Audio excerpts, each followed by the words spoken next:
A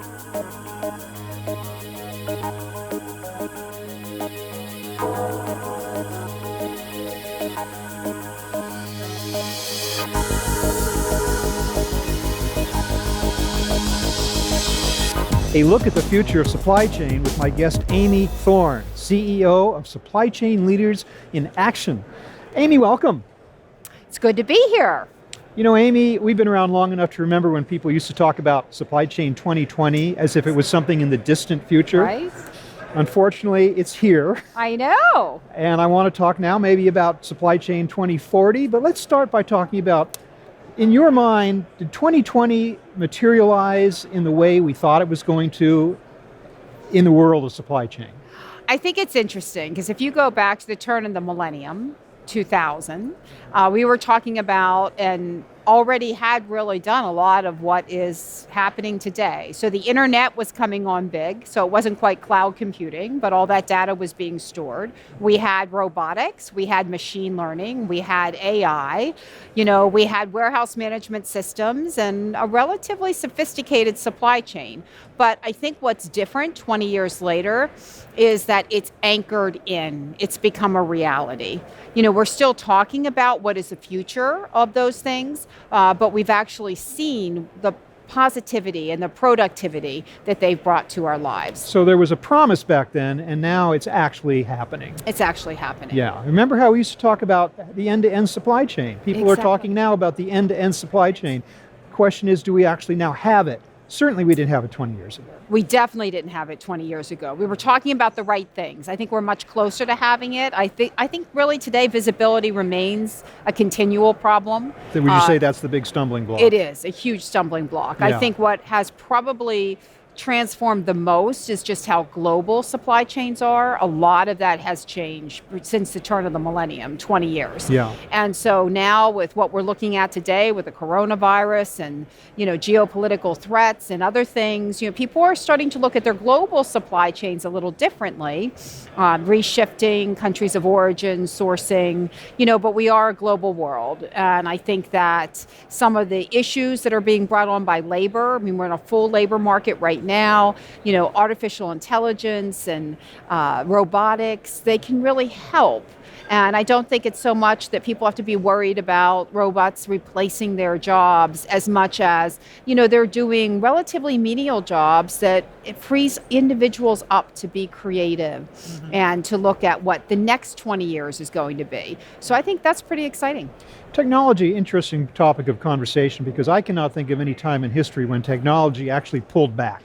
Right. It comes along and we've got it and we move forward. Nobody says, oh, we changed our mind about that particular aspect of technology. So we are moving forward in AI and machine learning. Absolutely. Certainly in the year 2000, it might have been talked about, but AI was not a reality in our world, was it exactly? No, it was more talked about. But you're taking it seriously, it really is a reality now. Oh, I absolutely think so. Yeah, if you look at some of the innovations and some of the companies, what they're doing, it's they're not replacing human beings, but they're working right alongside of them. Yeah. So I think that's what we're having. And even in trucking, they talk about the driver shortage. It's not going to be as much of a problem. We're going to have, and we do have autonomous vehicles. And, that's going to be within the next 10 years. We're going to see that. Think? Mm-hmm. Really? Yeah, I do. I truly believe that is true. 2030.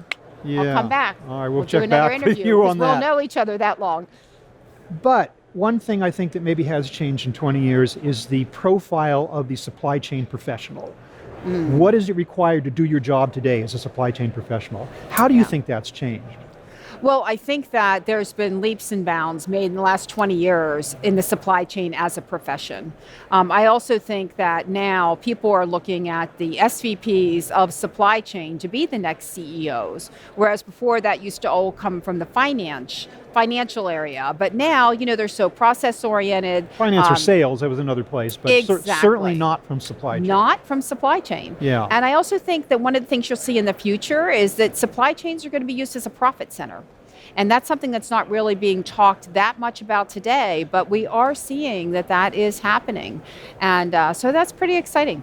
Who is profiting from supply chain? The actual shippers and distributors and retailers themselves, or the providers of the services, or what? Where does No, the the profit come? shippers, the shippers The shipper is themselves, profiting. right? Yeah. In other words, they're If they getting have more money out of their supply chain than they're putting into it, just the actual. and not just more money, but leveraging those assets so that others can use them when they're remaining idle. Yeah.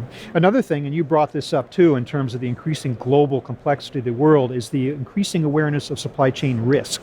It's really forefront on every supply chain executive's table today. Tell me a little bit about how the concept of risk has changed and what it means to us today from a supply chain perspective. I think we're a lot more aware of the risk in which we're living in, and I think executives are doing a much better job at combating that risk and mitigating it. And I think that we can use tools like visibility and predictive analytics to really decide where are the risks going to come and make the decisions that we need to make before we're responding to a crisis. So I think that, as we continue, we're always going to be global. Supply chains are all over the world. I think that strategic vision and making the right decisions with the right data and information is very important. I have to wonder, though, if companies and their supply chains have learned lessons from the past. Like, we have the coronavirus now. It's causing an incredible disruption in supply chains. But earlier in the decade, we had the SARS virus. Exactly. You would think they would have learned from that, let alone tsunamis, floods, volcanoes, other types of disruptions.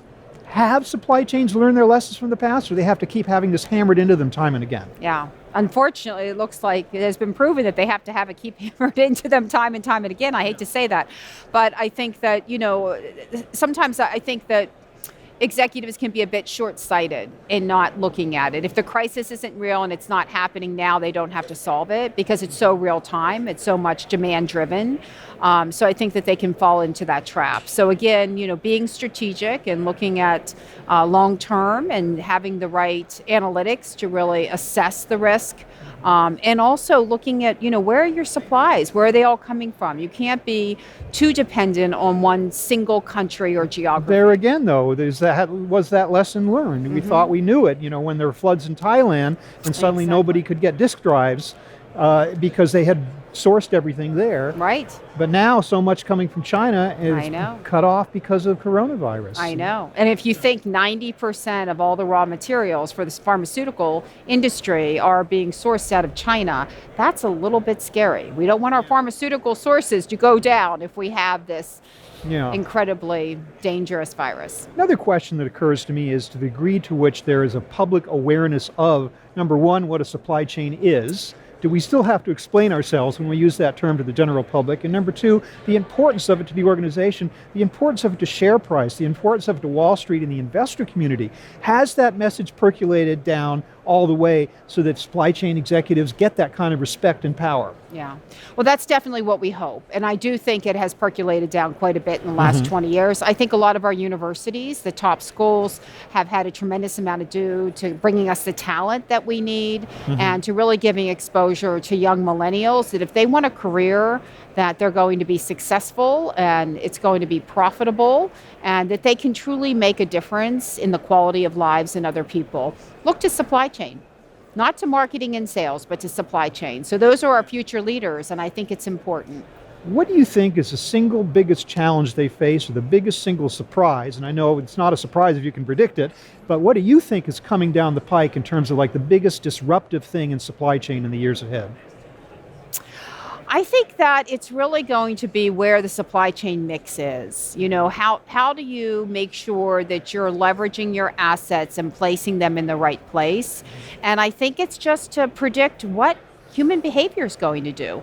I mean, you look at, the invention of Amazon and social media and some of the things that have happened in the last 20 years. It's changed the way that consumers buy products, that consumers think about, even the products that they're buying. I think that we're going to hopefully see a shift to wanting to be more sustainable, be more focused in the environment, be more last mile. So it's going to shift the way that our supply chains are run and driven, and the consumers actually receive their products. I also think that that has been probably the number one change in the last 20 years is really just the customer-centric experience. 20 years ago, consumers just bought. They were given some brands and they didn't think that much about it. Whereas now I think they're making really informed, intelligent decisions, and they're demanding that they know where their products are coming from, where they're sourced, when they're going to arrive, and I think they can be a little impatient with whether or not that's 24 hours after they order it. So I think if we really want to be good to the environment and good stewards, we need to think about our decisions of convenience. Yeah. Can I send you a calendar invite for 2040? Will you come back? Absolutely. We'll talk to you I'll then. look forward to it. See what happened. But only if we can drink Thorn wine. Okay. Thanks so much, Amy. Good Thanks. talking to you. Really appreciate it. Yeah, it's fun talking to you too. I have been speaking with Amy Thorn of Supply Chain Leaders in Action. Thank you very much for watching.